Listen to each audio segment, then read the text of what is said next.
In this session we're busy looking at point of sale, creditors payment. In other words, this is when you have to pay for goods that's been delivered from the money in the till.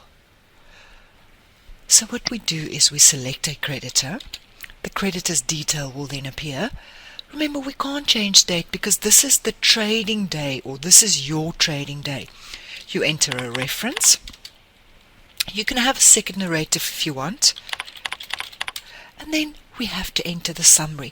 Now if we look at the information on the right here, this is not information we can change. This is just balance details. It tells us that, it tells us that the current amount that you owe this creditor, it gives you there the amount, 2,838 rand and 60 cents. It shows you the 30-day amount and the 60-day amount, and then your total. The last payment date shows here as 30th of the 12th, 1899, because we have not paid, or I have not paid my creditor yet. So I'm going to pay 1,500 rand. While we're busy with the screen, we can go directly to our account maintenance, in other words, creditors maintenance, and make changes to the creditor's account. Or I can view detail, and in this case, I'm just going to click on pay. It wants to know how am I taking the money out of the till. It's going to be taken cash out of the till. And now you have to allocate. Remember, when you're working with creditors and it's a debit transaction, you have to allocate it. So all payments and returns or credit notes has to be allocated to a credit transaction. All I'm going to do is I'm going to click and drag it across.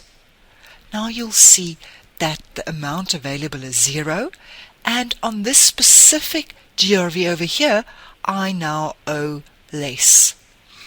Once you've completed your allocation, you can close your allocation screen, and it would then print a receipt for you. I'm just going to close the receipt screen and take you to view sales to show you. Here at the bottom it tells you that it was a GL out, and it tells you that you've taken out 1,500 rand, and it was a payment to this creditor. If I close here and we go to creditors inquiries and we double click on the creditor, there's your payment. If you now click on document and preview, there's the receipt that would have printed. And that concludes looking at the point of sale option, creditors payment.